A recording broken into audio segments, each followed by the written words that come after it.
I'm concerned I will use up my 5 takes being stuck in the 160s when I know I can do better. Is there any other advice you have for connecting my practice test scores to my official scores?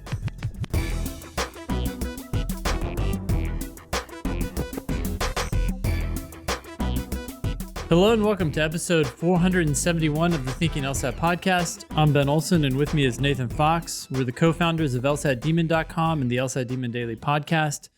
Be LSAT famous, share news and ask questions on our website. That's thinkinglsat.com. Congratulations to everyone who crushed the August LSAT, and thanks to those of you who wrote in to share your scores. We do have a few shout outs. And an email. I guess here are 4 scores that Eric decided to share with us. We have Alex, who got a 180, Micah, who got a 180, Jordan, who got a 170 but plans to retake. Glad to hear that because, wow, even just a couple points can make a big difference. And same with Parker. Parker got a 171 and plans to retake. Unless you think that's insane, because many people would hear that and go, what? You're going to retake a 170? You're going to retake a 171? We have this email from Damien, which says, I wrote to you guys a while ago asking about how I should go about retaking with a 174. Well, I got a 179 on the August test, and I'm writing to you just after finding out because I'm very grateful for the advice I've gotten on the podcast. I got greedy, and it paid off. The pod is also where I first heard the idea of not going to law school right away if your LSAT isn't where you want it. That advice took me from a 3.97/164 applicant to a 3.97/179 applicant. Gratefully, Damien. Ben, what's the difference in terms of scholarships between a 3.97/164 and a 3.97/179? I guess we should talk about the difference between the differences in scholarships and the differences in admissions chances. Yeah, absolutely. I mean, that's what I was thinking. You can go to any school with the 179 and the 3.97. You can't go to any school with the 164 and the 3.97. So that alone just opens a bunch of doors, whether or not you want to go through them because maybe it's still too costly for what you want to get out of law school. But at least the option's there. And that also opens up scholarships to schools that are right under those top schools because they know they're going to have to pay to get you to come. Yeah. Now, the law school industrial complex will always tell you that you should just go right now. I mean, they want your applications right now. They have seats to fill always. And they're just, they think, what a law school would say is, oh my God, Damien, 3.97 164, 3.97. You have such a good GPA. You're right in the wheelhouse you should apply right now. Why take your time? Why do that? And then when Damien got his 174, it's like, wow, 3.97, 174. I mean, you're already above our median. Yeah. You should just apply. And most people don't really improve their score when they take it again. Most people don't really improve, which is just bullshit. Yeah. Bullshit. I don't know where they got that, but it's just a lie. And, they just think about their incentives. They want your application. Well, wait, hold on. One second. We got to rewind for 30 seconds. It's not a lie, right? Because most people do, in fact, only go up a few points or 2 or something, right? So factually, it's true, but it's looking at people who just took the test again without any preparation. Right. If you don't do anything different, then you're probably not going to improve. Yeah. Also, if your practice test scores don't indicate that you can do better, then you're probably not going to do better. But when people write us in and they say, hey, I got a 174, but I have all these 178s, 179s, 180s on my practice test record, what should I do? We're always going to say, oh, well, those practice test scores don't lie. You're capable of that. Law schools really only care about your highest score. So obviously you should take it again. And the reason why those middling schools don't want someone like Damien to retake the LSAT is because they know that a higher LSAT is going to open doors for Damien that are going to make their law school look like shit. Or the school that was going to be able to just charge Damien tuition to go to their school now is going to be like, oh God, 3.97, 179, this dude's going to get into some of the best schools, like the top of the Mhm. top. Mhm. And so if you're a school like Wash U in St. Louis, how do you compete with top 10 offers that Damien is sure to get? Well, you have to back up the Brinks truck and unload full tuition scholarships, frequently plus stipends.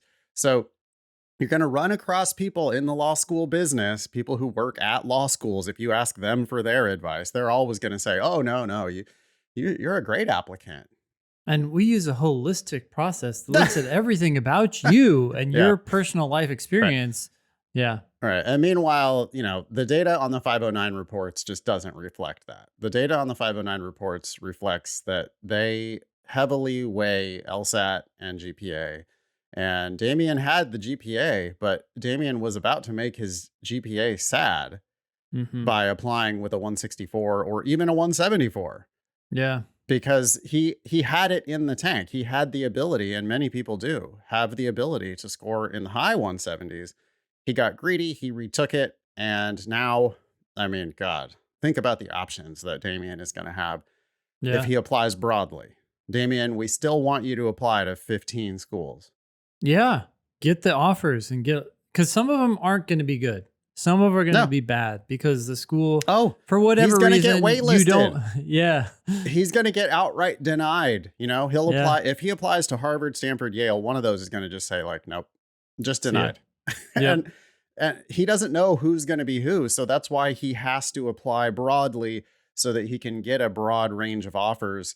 Like, let the market tell you what you're worth, not just one player in the market, but let the whole market tell you what you're Mhm. worth. The Mhm. only way you're going to know is by applying broadly enough. And we're looking at least 10 schools, preferably probably 15, 20 schools, because why not? It's a little bit of effort.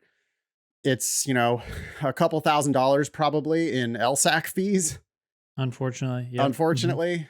But then that is going to pay itself back like Instantly. Yeah. I mean, hundredfold in terms of scholarships to these schools. yeah, people invest in the stock market and hope to get a 10% return over a year, and they would consider that excellent. You're going to get Right. an astronomical return by just applying to Yep. even a few more schools than you would have otherwise. Yep. Great job, Damien. Now, not everybody was thrilled with their score. We have a representative email here from Molly. You want to read it? Yeah, hello. I have used the Demon for almost a year now and love it. I have found great success in taking my diagnostic score of 154 up to my highest practice test of a 178. Currently, I'm struggling to match my practice test scores to my actual takes. I took the February test because I was practice testing in the low 170s and scored a 163. I continued studying through the summer, and once my scores were fairly consistent in the mid to high 170s, I decided to sign up for August. I just found out that I received a 162 on this take. Whoa. Yeah. Okay. For context, Molly continues, I'm a senior in college set to graduate in 3 years. Huh? Hmm. Oh, okay. So you're gonna finish school within 3 years, I'm assuming. Basically skipped freshman year. Yeah. I think that's what Molly's saying. Yeah. Yeah. Okay. I had hoped to apply this cycle, but I'm not willing to compromise my applications with a bad LSAT score to rush into law school. Thank God. So many Mhm. people say the opposite of that. So many people are like, nope, I've decided I have to go to law school right now. I'm applying this cycle no matter what. I'm going to put super pressure on my retake on the September test or on the October, November, December, whatever. I'm going to put pressure on those so that I can force in my applications this cycle. Molly is Mm. saying something much wiser here by saying, hey, I'm just not going to compromise on my LSAT, which the scoreboard says she should not compromise. No, yeah, definitely not. Okay. Yep. Okay. So she continues, I plan to continue to study and take 1 or 2 gap years. With both of my official tests, I took them in person at a test center. Why? Why do people do this? I don't understand. You took all those practice tests at home. You Mhm. crushed all those practice tests at home. We never stop preaching that you should do the Yeah. same thing on your practice tests as you do on your official test, or do the same thing on your official test that you do on all your practice tests. Yep. Why do people make that choice? Doesn't seem like it's working out for Molly. But this is the thing that's been going on since the beginning of time. Remember, I still remember that person who finally on their official test day, this was back when the test was in person, they woke up and they made themselves a rich breakfast with eggs and bacon, and they'd never done that before because they always sleep in, right? And today was the day that they were going to do everything perfectly, and then they were astronomically tired during the test. It's like, I wonder why. Your body's probably never processed that kind of food that early in the morning. But everybody wants to do something different on test day to make it the best. And Molly, you just stop. Don't do that. She continues, I'm looking into taking them remotely going forward and registering for 3 back-to-back to take pressure off any one exam. Do you believe this will have an impact on my score? Yes. I'm concerned I will use up my 5 takes being stuck in the 160s when I know I can do better. Is there any other advice you have for connecting my practice test scores to my official scores? I appreciate your help and love the podcast. Yeah, it's pretty easy, Molly. You got to start treating the official test as if it's just another practice test. If registering for the next 3 tests back to back to back would help you to get that, get the message through to yourself that, okay, there's no pressure here because I got all the backups scheduled. If that helps you, then great, do it. But I think an equally valid option would be wait until the deadline for registration for each of these 3 tests and sign up at the deadline. Now, the fall tests are kind of crammed together. So, you might not be able to take a test, get your score, and then decide whether you want to register for the next exam. Sometimes you have to register for the next exam before the scores come out for the previous exam. And if that's the case, then I will endorse the idea of signing up for multiple tests. But otherwise, most people probably shouldn't be doing that. Because what if Molly gets a 178 on her next attempt? Then it would be kind of crazy to have thrown that money away for the next 2 registrations.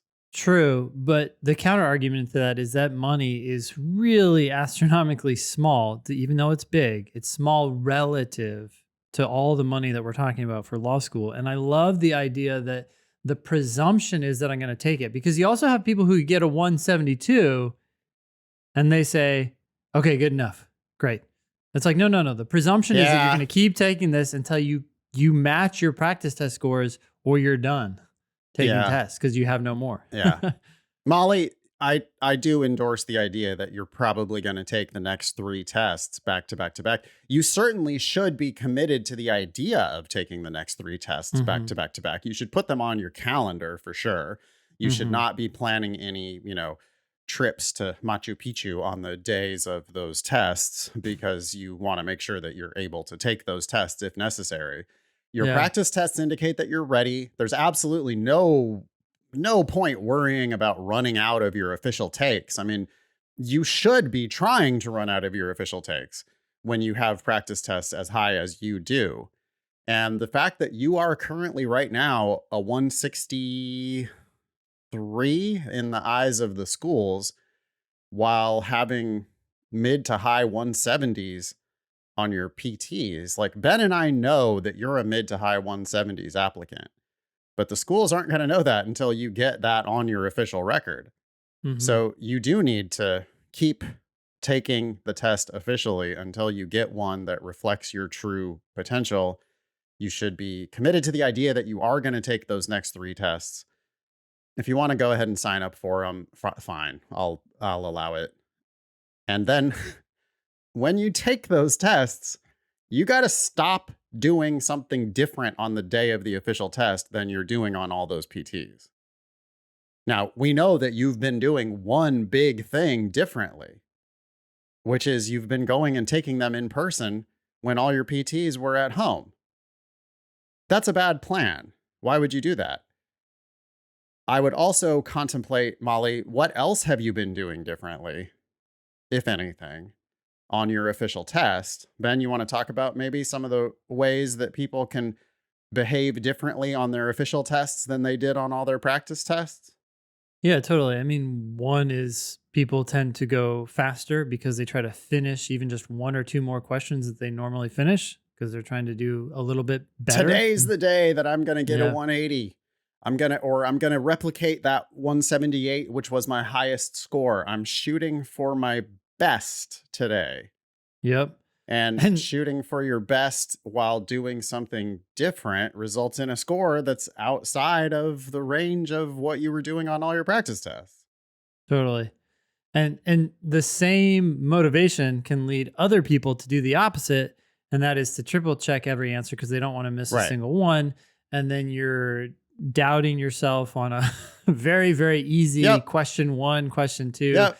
It consumes time, and then you And rush at the end, and it's just bad. and especially like triple checking wrong answers, where on a Mm, practice test, you read the argument, you see that it's a dumb argument, you make a good prediction, you read the question, you realize, oh yeah, that's what I predicted. They're asking me what's the flaw in this obviously flawed argument. I know what they're doing wrong. You read A, and on a PT, you read A and you go, well, I know that this answer is wrong 80% of the time. You start reading it and it looks wrong and you just dismiss it. It's mhm. wrong. Yeah. But if you're doing that, like, no, I have to be extra careful today because today's my official test, then what you do is you slow down so much that you start like, well, no, I have to read every word of this answer to make sure because it might be right. Let me make a case. Let me think about ways that this answer could be right. And that's the kiss of death. The second you start trying to think about how all five answers maybe could actually be the one, Mhm. that's not what you were doing, Molly, when you scored all those mid to high 170s. When you were Yeah. scoring all those mid to high 170s, you were like, what is this garbage? Get out of here. Yeah. Next. Okay, there it is. Yep, perfect. That's the answer. What's this other garbage? Yeah, now. Okay, great. I've dismissed all four wrong answers. I've positively identified the correct answer, which, by the way, I also predicted. That's the answer. Next question, please. And so it's not, you're not rushing to get to the end in pursuit of perfection, but you're also not like triple checking wrong answers in pursuit of perfection. You're just kind of letting it go like you do on all your other practice tests. I feel like I think Molly's going to write us back in a few months and tell us that she's got her 176 or 178 or whatever. What do you Yeah. think? Totally. It could happen on the first reattempt. It could happen on the second or the third, but I think it's very, very likely to happen on one of those three. Yeah, totally. I mean, if she's averaging, if her range is the mid to high 170s, then yeah, my money is, I'd say it's over 50% that she's going to score 170 something on her very first next attempt. But Hmm. like you suggested earlier, Ben, if she scores 172, I don't think she should give up. Nope. I think she should keep taking it. I think she should exhaust her attempts until she gets something. What do you think, Ben? At least what? Uh, at least to 175. That's what I was going to say. 175. Yeah. Yeah. You Yeah. know that you can comfortably score in the mid 170s. I can't imagine stopping taking your official tests, Molly, until you score at least 175. Also, congratulations on deciding that you're, gonna wait. Just don't even have it in your mind that you might apply this cycle. Okay. You're not applying this cycle. You're taking an extra gap year, 2 gap years. Who gives a shit? You already graduated college in 3 years. You do not need to be a 22-year-old attorney. You can be a 24-year-old attorney and that'll be just fine. Yeah. I mean, I think if everybody realizes that they're getting paid anywhere from $100 to $300,000 for waiting, Yeah. it becomes a lot easier to do so. Yeah. And Ben's talking about the discounts that you will receive Yep. on your law school tuition.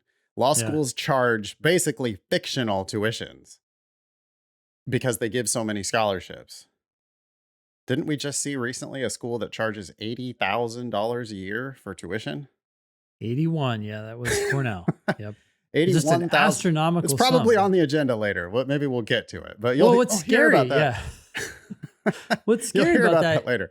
Sorry, but we're talking about that number, so that's the number that we get grounded to, right? Or we Right. get set Anchored. on. Yes. We get anchored. Thank you. That's what I Yes. was trying to You're say. welcome. We get anchored on the 81,000, but that's not what college is talking about. They call it about the costs of attendance.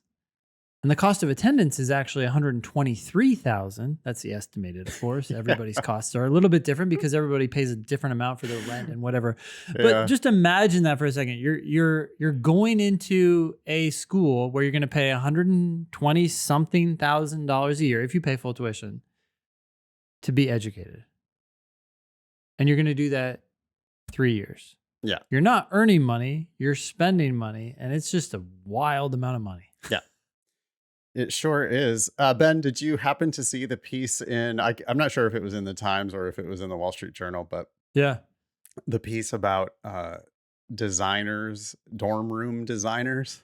Did you see that? Oh, no. No, I did not see that, but that's apparently what's wrong with our country.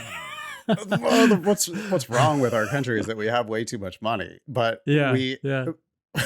apparently it's a trend now that parents are paying. They go to the kid gets into school, right? They're about to pay $75,000 a year times 4 plus whatever, probably more because you're 5 or 6. Yeah, because kids take forever to figure out what they're doing. Yeah. Okay. Anyway, housing expenses, all that shit, right? But they get to school and they look at the dorms, not up to standards. Not how I grew up. Yeah, not up to our standards. Yeah. And so they have it was a story in an actual newspaper about designers who that's their whole job is they go with you to the dorms, and it's like 10 grand or something that you pay these designers to do the interior design. You know, all new furniture, window coverings. Well, I don't know what to say. Like, just spend 10 grand to pimp out the dorm room for the kid when the kid is just starting school. Anyway, I'm just going back to when I was in school and I was going to the cafeteria and I was trying to eat as much as I could because it was all you could eat, right? Yeah. Uh-huh. And same. I guess. All right. Anyway. Well, cool. Thank you, Molly. This next email is from the Law School Admission Council, and it's about the August scores because, of course, the August test was the first test without the logic games. And so maybe some of you out in the universe are wondering, did that matter? Did things change? Or was it all the same? Do you want to read some of this? Sure. Stop me at any point. It's a long email. We're releasing scores for the August 2024 LSAT today. This came out, last week. Because this is the first test under the new format, which is 2 scored logical reasoning sections and 1 scored reading comprehension section with an additional unscored section of LR or RC. That's the experimental section. I wanted to share some information about how the test went and what we are seeing as we analyze the scores. The August test was a large test, similar to the largest tests we've administered over the past several years of online and or hybrid testing. A total of 22,448 people took the test over 4 testing dates, similar to the numbers in June 2024, January 2024, November 2023, and several other recent tests. The August test experience was extremely smooth, with the lowest rate of test taker technical issues we've seen since online testing began in May of 2020. That's good news. That's great. And those proctor issues, by the way, they're negligible, really. I mean, it really only affects some small percentage of folks. The people who are affected by those glitches get understandably very pissed and very vocal. So you're going to hear those stories a lot online. But yeah, there's a wide majority of people who take the test online with no problems whatsoever. And for the record, scores have been up since they started offering the test online, which is kind of all you need to know. Scores are up since then. Yeah. Okay. Because this was the first test without an analytical reasoning section, that's the logic games, we know your students will be wondering whether there was any impact on scores. The short answer is no. Scores for the August 2024 LSAT are very much in line with August scores in recent years. Do we need to read any more of this email? I mean, I think that the news is there's just no news here. Are you surprised by the fact that there is no impact to scoring when they removed the logic games? I'm I'm a little surprised. I think that the reasoning that they use to get to this conclusion is not as robust as it could be. Maybe I'm missing something. But they talk about the mean score, right, for the two of the four last August administrations. I guess I'm curious how this change affects test takers nearer to the top of the score range and nearer to the bottom.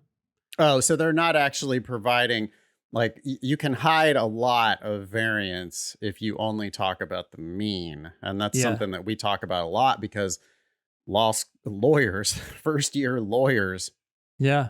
I don't want to take forever talking about this, but the bimodal distribution of starting salaries for lawyers is something that everybody needs to know about. And you should be reminded about this. I mean, honestly, it should be like a consumer protection. Like, you know how the pack of cigarettes shows the picture of what face cancer looks like? Yeah. Yep. Yeah. Okay. Well, the law school admission letter should show the bimodal distribution for starting law salaries. I'm not bullshitting, man, because that, you know, the law schools love to talk about the average salary for our graduates. Oh, the average salary for our graduates is $110,000. You're going to worry about tuition? Yeah. You're going to worry? Nah, Ben.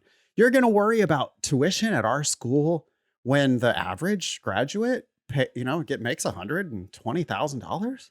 Well, and the funny thing about that is it can be a shift, right? Between, are you talking about the average law school graduate, or are you talking about the average law school graduate from your school? There's all sorts of, or the average graduate from your school who actually passes the bar and gets a job. Yeah, sometimes it is qualified in that way. There's an even bigger lie than that, which is the bimodal distribution of lawyer salaries, which is essentially there is a narrow minority who go into big law who make $200,000 right out of the gate, 200 grand for the few elites who go straight into big law.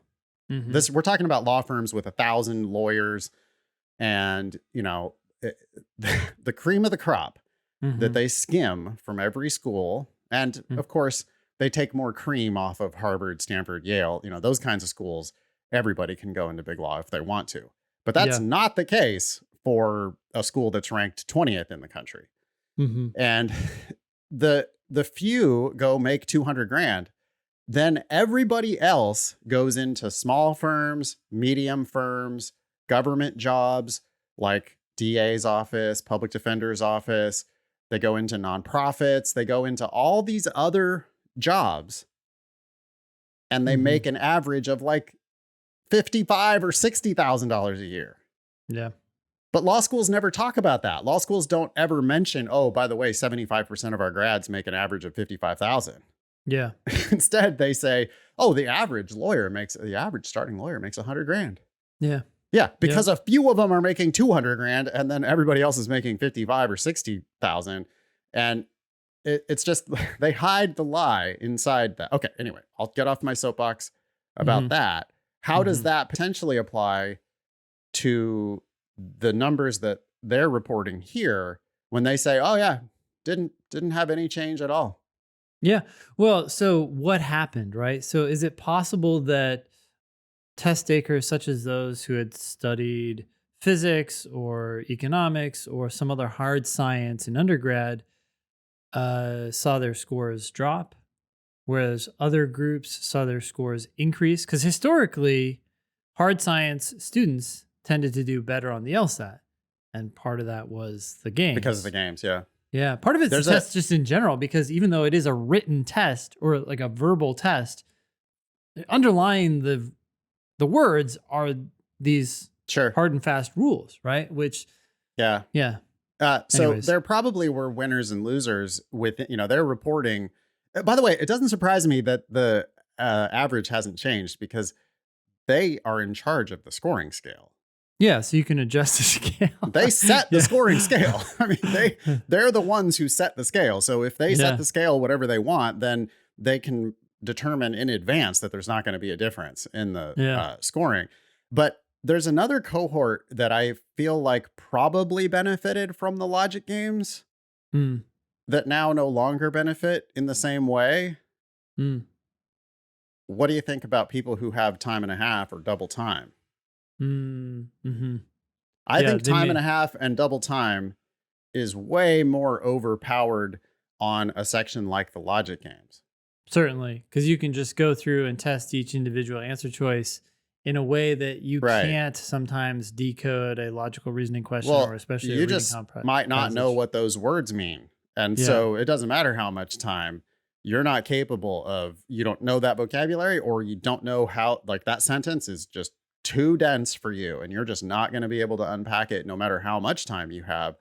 So Hmm. my hypothesis would probably be that the moving away from games probably re-leveled the playing field a little bit, uh, so that there's not quite the advantage to having that extra Extra time. time. Yeah. Yeah. Yeah. All right. Anyway, games are gone. We're back to 2 scored sections of logical reasoning and 1 section of reading comprehension. There's just no games anymore, and scores haven't, apparently, at least in the big picture, aggregate scores haven't changed at all. We should give LSAC the last word here. Do you want to read the paragraph that starts our team? We can just Sure. let them end Our there. team has reviewed the August test results from multiple angles: first-time test takers and repeat test takers, racial and ethnic diversity, gender diversity, and more. By every measure, the August 2024 scores are squarely within normal ranges. Obviously, this is just one test, and we will continue to review the scoring trends after each new administration. It's vague, but it supposedly they're looking at it from multiple angles. So Well, maybe they it's want fine. their test Yeah. to be as good as it can be, right? I mean, Yeah. we're not attacking them by any means, but they were forced to get rid of the games. They didn't want to get rid Mhm. of the games. That was a Yeah. lawsuit that forced them to get rid of the games. We talked about that a lot on previous episodes of the show. Yeah. They were forced into it, and now they're saying, okay, well, we did that and we're reviewing everything and everything looks good. Let's just keep going. Full steam ahead. Yeah. All right. Okay.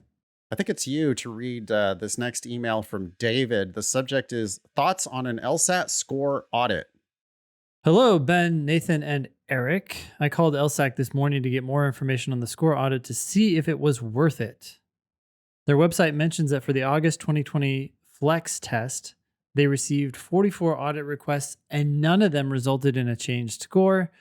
I asked if they had any updates on the numbers, and the representative on the phone said she checked internally, and up to this point, they still have not changed a score as a result of an audit request. She encouraged me to still submit an audit request if I had a gut feeling, those are in quotes, that my score was wrong. It costs $150, by the way, to have them review your score. Okay. So And it sounds like they have never changed one. my gut says don't do it. Anyways, let's see what else David has to say. I've taken the LSAT 4 times now and I'm signed up for September, so I have one more shot. I'm thinking it's a better use of my time, money, and energy to focus on that test instead of spending time on an audit request. I am curious, though, how much time you have to spend. But anyways. I don't think you would have to spend any time at all. It sounds like you would just pay them $150. They would go review it, come back and say, yeah. No. Come back and changes. say, thank you. We actually didn't review it because we always say no to these. They'll review it. They'll go back and look at David's actual, well, here's what you chose. Here's what the answer was. We marked it as wrong because it was wrong. They're going to do that for every question, probably. But I mean, I just don't think that there's any evidence to suggest that their machine glitches out on, in the old days, Ben, in the days of the pencil and paper test with the paper Scantron and you had to bubble in the bubbles, our listeners remember that from back when they were in school, that you had to do that probably. Yeah. Before everything went digital. Now, though, you clicked an answer and I don't know, man. How would that fuck up? So it just doesn't seem likely. To be fair, we've had this problem where people select an answer and it doesn't get saved correctly. Oh, in the daemon. Yes, and it has to do with there's a communication. glitch, browser glitch, internet. Yeah, okay, all right, I get you. So it's possible. Figuring out what they initially chose was not always obvious. Sometimes it was. Sometimes we could actually see, the different answers that they chose, but sometimes you can't. Sometimes it's just, okay, well, we don't have data for you because there was a glitch there. So I'm curious how this audit even works in this digital realm. But anyways, Yeah. David continues. I received my August LSAT score today, and it was incredibly disappointing. I took 6 practice tests, all in the new format, between the June LSAT and the August LSAT, and all of my scores were from 170 to 179. David gave us a bunch of those. My August score was a 166. I have not scored that low since March of this year. It was my 4th attempt on the LSAT, and I feel really good about it, or I felt really good about it. So I was extremely surprised and disappointed at the result. I have thought about seeking a score audit on my score since it was so far below what I'm used to scoring. I also did not feel like I took the test differently than any of my recent practice tests. I turned off the clock and had 1 to 2 questions I guessed on for the LR sections and answered all of the RC questions. This is the same as my practice tests. Thanks for all that you do with the demon. I think that just the challenge here is that David sees a 4-point drop, potentially a 15-point drop or 13 as astronomical. It's not really. That's the No, problem. and it's not that much lower than the low end of David's range. I mean, Yeah. David, in those last 6 data points, David scored 170 twice. Mm-hmm. 160 is only 4 points below that. So, David, you had a bad day for you for whatever reason. And if you had a bad day for you plus a tiny bit of bad luck, that 166 is totally in range for you. Mm-hmm. Right? Remember that your practice tests don't lie, but the range is wider than they show. Right? You're only looking at data points within the range. You're not looking at the range itself. You're not looking at the complete range. No. It's just like any survey of the public. You're asking 1,000 people and it's supposed to represent 1 million or 300 million. It's just some sample points. The and that's bigger all we your got. sample, the better picture you're going to have of the range.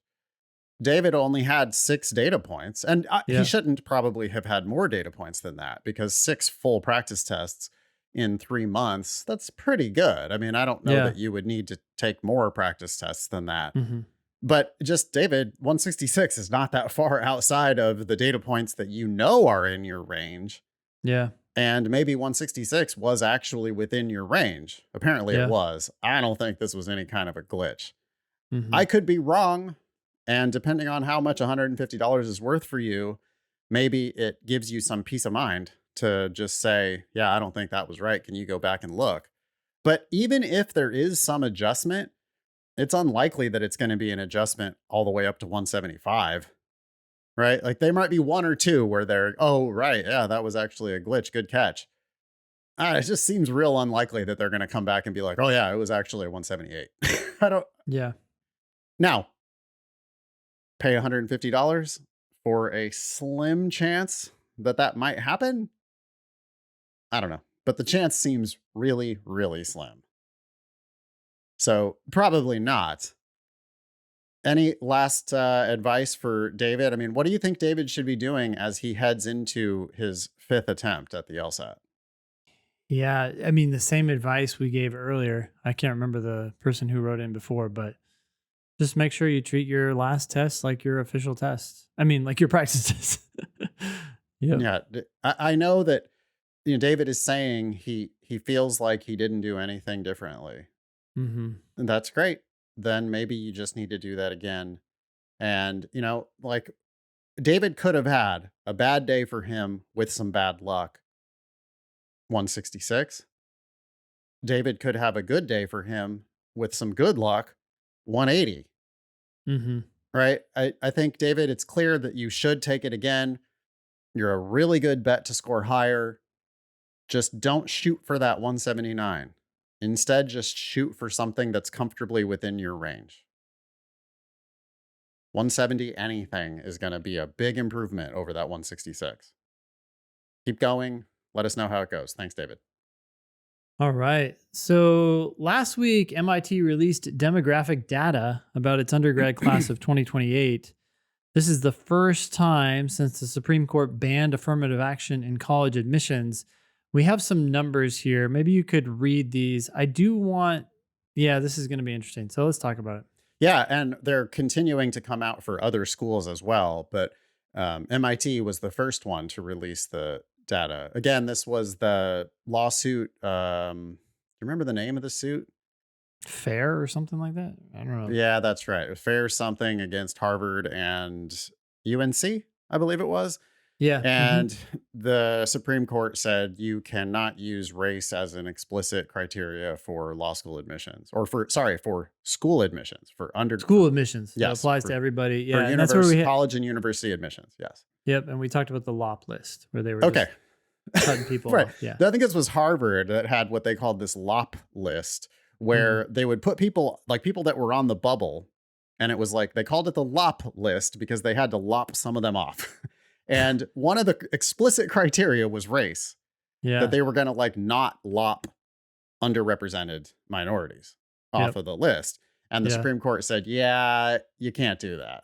You're violating the Constitution of the United States when you do that, or you're violating Equal protection clause. equal protection. Maybe? Yes. Yep. Okay. Quote from the story: in recent years, around 25% of our enrolling undergraduate students have identified as Black, Hispanic, and or Native American and Pacific Islander. For the incoming class of 2028, that number is about 16%. So at MIT, elite undergraduate institution, they were admitting 25% on average in recent years of URMs. Incoming class this year, the first year after the Supreme Court decision, that number has dropped to 16%. I want to say something about that drop, though, because what I read was they shifted when the question was asked. Before, they used to ask on the application. Since this ruling came out, they then asked after the student had been accepted, likely decreasing the need that someone would feel to report. Okay. And I did see another, I think it was in that same story. By the way, we will link to that story in our show notes on thinkinglsat.com. This is kind of a breaking story. So there's going to be more. You'll tune in because you'll hear more about this on future episodes of this podcast and our other podcast, LSAT Demon Daily. We'll be talking about this stuff a lot, I think. But I can see what you're saying there, Ben, that if there were people who were inclined to, because one of the things that I saw for sure is that the number of mixed race applicants went down. And so if the number of people applying as mixed race went down, then that seems to support the theory that when you ask about race in admissions, there were more people who were willing to say oh yeah, I do have one Black great-grandparent. Yeah, let me think about this for a second. Okay, how many of these can I check? Right. Once you've been admitted, heck, you might even want to go in the opposite direction and just, you know what? I'm going to keep this information to myself, right? I don't want to I don't want to reveal. Who knows? Yeah. But I mean, I agree though that asking the question at a different point in the cycle can definitely influence the results. We can't presume that 100% of applicants are going to answer the same when you ask the question in a different context. The other thing that's changed about the context is, of course, the decision itself. To what extent did applicants think, oh no, race is now not a good thing, it's a bad thing? I have no idea. There's a lot of misinformation out there about all of this. There's a lot of things changing. That's all I'm saying. So what do you make of the data? We're not sure. Maybe it was a total drop. It could be even a greater percentage drop. We don't know, but that's the whole point, right? The thing that our listeners are probably interested in is how it's going to affect law school admissions. Unfortunately, we don't know. We will know at the end of the year. The 509 reports become available at the end of December, and or either that or beginning of January. But sometime around the new year is when we get the 509 American Bar Association 509 reports for law schools, and we will be able to see demographics for every law school at that point. Right now, we don't have demographics for any law school, even though the school's already started. they have to report their demographic information to the ABA, I guess, around middle of October. So Yeah. maybe if we start digging, and maybe our listeners can help us dig, if you are able to find any information for any law school about this issue, we would love to report it here so that everybody can know what kind of a world we're living in. Anyway, we have more reports from undergrad schools coming in. The Guardian, more about MIT. According to that same Guardian article, the percentage of Black students enrolled this year dropped from 15% to 5%, and the percentage of Hispanic and Latino students dropped from 16% to 11%. Again, take that with a grain of salt because they're asking the question at a different point in the admissions process. Then we have information that now Amherst and Tufts have reported similar changes. The share of Black students at Amherst College for the incoming freshman class decreased by 8 percentage points from 11% last year to 3% this year. The percentage of Hispanic students dropped from 12% last year to 8% this year. Meanwhile, the percentage of white students at Amherst College rose sharply from 33% to 39%. And the percentage of Asian American students rose slightly from 18% to 20%. Black students at Tufts in 2028 fell from 7.3% to 4.7%. White students up from 46.8 to 49.3. Asian Americans at Tufts actually went down barely, 20.3 to 19.7. And again, because multi-race applications really muddy the waters here. I mean, that was one of the most interesting things that I saw, is that it was like last year we had, what I forget what the numbers were, but it was like last year, 37% of our applicants were multi-race. This year, only 20% of our applicants are self-describing as multi-race. Yeah. Okay. That's interesting. Yeah. And that makes it really hard to tell what's really going on here. Yeah. Yeah. Why would those ratios change even if the overall number decreased? Yeah. Yeah. We will continue to report on this issue. If anybody has any news, tips, leads, any information whatsoever, please let us know. ThinkingLSAT.com is how you can get in touch with us. And we would love to hear that information and report it back on the show. All right. Pearls versus turds. This is where we take some piece of wisdom that you've heard out in the ether and evaluate it for whether it's actually good advice, a pearl, or bad advice, a turd. Currently, the scoreboard is 29 pearls, 80 turds, and 26 ties. I'll go ahead and read this one. This is from Jamin. Hi, Ben and Nate. I have a theory that cutting social media out of my day-to-day life will improve my LSAT score. Yeah, very much. Yes. And it'll also improve all other aspects of your life, by the way. Yeah. But go ahead.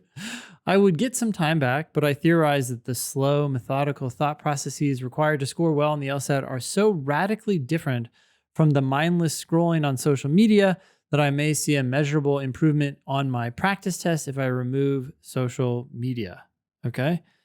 My thinking is similar to a competitive athlete cutting junk food out of his or her diet to improve their performance.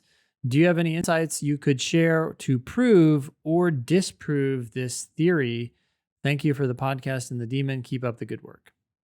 I'm going to call it a pearl, Ben. I can't imagine this being a bad tip. And it is something that I have said many times in my classes. For my students, if they're working hard to improve their LSAT score, Instagram ain't helping. Yep. TikTok, not helping. Dumb videos on YouTube Shorts or whatever, not helping. You got to think about the media diet that you're consuming. And it's not like that stuff is actively hurting you, but you've got LSAT Demon in your pocket. I mean, my students do anyway, have LSAT Demon in their pocket. And when they're waiting in line at the grocery store and they're mindlessly scrolling Instagram, instead, they could be doing one LSAT question or reviewing one LSAT question. They could be reading a written explanation. They could be attempting the question themselves. They could be writing a question to our Ask team or getting a response from our Ask team. Mm-hmm. And, Totally. it's like, it's just less about the dumb shit on social media, which Ben and I are both old men. And if you want to hear us yell about that, we could certainly yell about that. But putting that whole thing aside, it's just the opportunity cost of all the time you're wasting on social media. You want to say more? I will say a little bit more because this has been studied, not this link in particular, but some other things have been studied. For example, with the rise of the phone, the iPhone in particular, there has been a rise in mental health issues, and the people who have Mm, looked at it have discredited a lot of other things that are correlated with that. Of course, that's just a correlation, but they've discredited the economy because it's gone both up and down in that time frame. There were some other things I can't remember what there were. There were like 3 or 4 other things that they looked at, and people were saying, "Well, this might be why." yeah, maybe this is what's making our kids sad. Maybe it's the Yeah, economy. Well, no, it's yep, not that. Maybe it's COVID. Well, no, it's yeah, not that. yep, Maybe exactly. it's whatever else. Oh, no, we can't show that. That's not, that can't be it. Well, what major changes have happened since 2008? Well, Hmm. maybe it's everybody having Facebook in their pocket. Yep. Which, maybe an indirect cause, because then it causes you not to go outside and not get the sunlight and not socialize with people in person, whatever it is. The point is that there seems to be a strong correlation. Highly likely there's a causal connection between phones, social media, and mental health. And I highly doubt that having poorer mental health is good for your LSAT score. It can't be. Poor mental health is going to increase drug and alcohol problems. It's going to it's going to negatively impact your sleep. Hmm. It's going to hurt your cognition in a million ways. It's going to hurt your motivation to exercise. It's going to hurt your motivation to study. It's gonna, yeah, feeling shitty about yourself because you see everybody else's fabulous vacations and fabulous girlfriends and fabulous Which have been cars and edited whatever and else. yeah, Yeah, it's all fake bullshit anyway. Everybody knows yeah, that. You see all that shit constantly just dripping in, and people roll over in the morning, grab their phone, and immediately start looking at this shit. yeah, yeah. And instead, you should be rolling over, grabbing your phone. If you're going to do anything on your phone, you should roll over, grab your phone, and start working to improve something that's important to you. Hmm. Maybe that's the LSAT. And you could be doing that instead. So it's like a double win because not only are you not negatively impacting your mental health, but you're productively using that time. And productively using your time makes you feel better about yourself. So it seems like there's a, you know, cascade failure to be had from bad social media hygiene. Yeah. And there's a cascade benefit to be had from doing productive shit instead. Yeah. We're going to call this a Pearl. Pearl. Yeah. Thanks for writing Excellent. in. Updated scoreboard on the history of the Thinking LSAT podcast. We now have 30 pearls, 80 turds, and 26 ties. But that was a good one. That was good. Thank you for writing in. If you've got a Pearl versus Turd candidate, you can let us know at thinkinglsat.com or find us on socials at LSATdemon. But maybe don't, because we just told you to get the fuck off social. That's exactly right. Ben, for the record, do you use any social media at all? I do.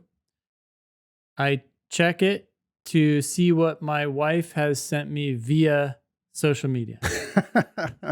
Like, Okay. they have messaging apps. It's like, oh, man, let's go see Yep. what's up. Yep.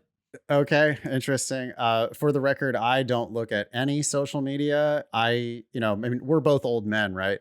But I had a shit ton of social media. I'm old enough now that like my Facebook account is probably older than many of our listeners. Yeah. Yeah.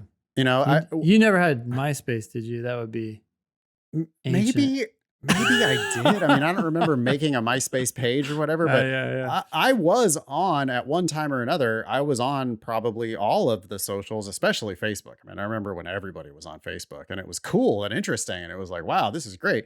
Then it got taken over by everybody's craziest uncle and is now complete garbage. I have removed all that shit from my media diet. And I think that that's a pretty good idea for our listeners. We're not just a couple of old men yelling about social media. We are people who at one point were more engaged with it and then realized that it's a waste of time and probably also bad for our mental health. And that's why we're not on it. Yeah, I have a funny story for you, old man story, I guess. But when I was in law school, I think I was in law school, I remember the room where I was sitting when I got an email invite to join Facebook. And I was like, what the fuck is this? Is this spam? And yes. Yeah, it is. Okay. All right. We can leave it there. Cool. Let's go to word of the week. Today we have a word from test 148, section 1, question 17. The phrase is the lake trout's summer haunts. Oh, yeah. I remember that question. That question is the one about how the lake trout go to the warmer water during they go to the, I don't remember what they do, but they switch, right? They switch from the top of the lake to the bottom of the lake at different times of the year. And I do remember that in that argument, it mentions the lake trout's summer haunts. And wow, I don't remember that word. I do. And I believe, though, you can get it from context, which all they're talking about here is where it hangs out in the summer. So that is a really unusual use of the word haunt. But I would say something like, Ben Olsen haunts his local gym. Or the local gym is one of Ben Olsen's morning haunts, presuming you go to the gym in the mornings.